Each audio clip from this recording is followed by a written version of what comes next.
بين العبد وبين الكفر إلا ترك الصلاة والترمذي.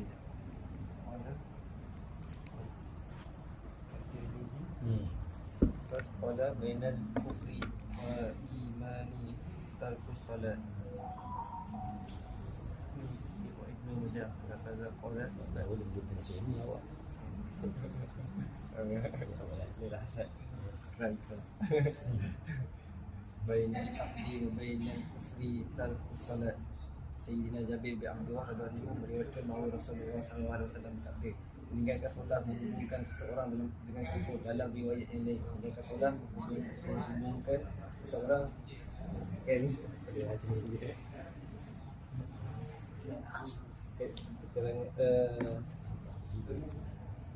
Sayyidina Jabir bin Abdullah radhiyallahu anhu meriwayatkan bahawa Rasulullah sallallahu alaihi wasallam bersabda, meninggalkan solat menghubungkan seseorang dengan kufur. Dalam riwayat yang lain, meninggalkan solat menghubungkan seseorang dengan syirik dan kufur. Jangan sebab ini juga terdapat dalam banyak hadis yang lain. Disebutkan dalam sebuah hadis bahawa bila hari mendung, hendaklah kamu bersegera mendirikan solat, kerana meninggalkan solat akan menjadi kafir.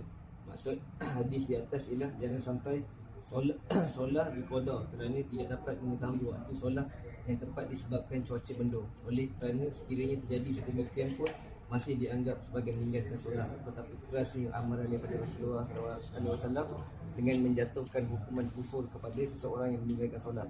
Walaupun demikian, menurut pendapat alim ulama, hukum kufur dalam hadis ini dijatuhkan ke atas seseorang yang mengingkari kewajipan solat 5 waktu.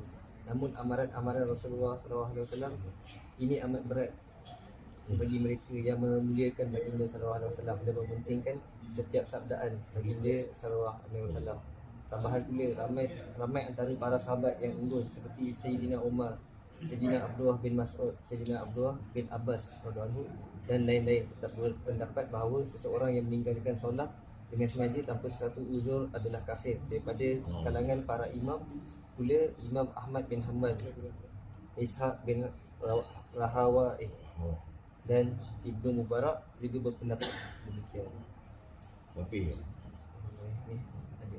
Sayyidina Ubadah bin Samit radhiyallahu anhu telah berkata, kekasihku Rasulullah sallallahu alaihi wasallam telah mewasiatkan kepadaku 7 perkara. Sabda baginda sallallahu alaihi wasallam, jangan menyekutukan Allah SWT dengan sesuatu apapun, walaupun kamu akan dibunuh atau dibakar atau disalib. Jangan meninggalkan solat dengan sengaja, kerana siapa yang meninggalkan solat dengan sengaja akan terkeluar daripada agama Islam. Jangan melakukan maksiat, kerana perbuatan maksiat itu akan menyebabkan kemurkaan Allah SWT. Dan jangan minum arak, kerana perbuatan ini adalah ibu segala maksiat. Hadis riwayat Tabarani. Keterangan perkara yang sama terdapat dalam sebuah hadis lagi yang diriwayatkan oleh Sayyidina Abu Darda radhiyallahu anhu. Katanya, kekasihku Rasulullah SAW telah mewasiatkan kepadaku bahawa jangan sekali-kali kamu menyekutukan Allah SWT dengan sesuatu pun, walaupun kamu dicincang atau dibakar. Jangan tinggalkan solat dengan sengaja, kerana siapa yang meninggalkan solat dengan sengaja, maka dia akan terkeluar daripada pemeliharaan Allah SWT.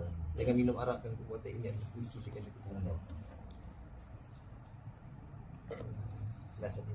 Sayyidina Abdullah bin Amr radhiyallahu anhu berkata bahawa pada suatu hari Rasulullah sallallahu alaihi wasallam telah menyebut tentang solat. Baginda sallallahu alaihi wasallam bersabda, siapa yang menjaga solat, maka pada hari kiamat solatnya akan menjadi nur, pembela dan penyelamat baginya. Siapa yang tidak menjaga solatnya, tiada baginya nur, pembela dan penyelamat. Pada hari kiamat dia akan bersama-sama Fir'aun, Haman dan Ubay bin Khalaf. Hadis riwayat Ahmad dan Ibnu Ubay. Terangan, semua orang mengetahui kekufuran Fir'aun yang begitu dahsyat sehingga dia telah mendakwa dirinya sebagai Tuhan. Haman pula adalah Perdana Menterinya, dan Ubay bin Khalaf merupakan musuh ketat Islam daripada kalangan musyrikin Mekah. Sebelum hijrah, Ubay bin Khalaf selalu berkata kepada Rasulullah SAW, saya memelihara seekor kuda yang diberi makanan yang cukup. Saya akan membunuh kamu dengan menunggangi kuda itu suatu hari nanti. Nabi SAW sekali pernah menjawab dan memberitahunya, InsyaAllah sayalah yang akan membunuh kamu. Dalam peperangan Uhud, dia berkeliaran di medan pertempuran mencari Rasulullah SAW sambil berkata, jika Muhammad terlepas pada hari ini, tiada keselamatan lagi bagiku. Lalu dia pun mara menghampiri Nabi SAW dengan niat untuk menyerang baginda SAW.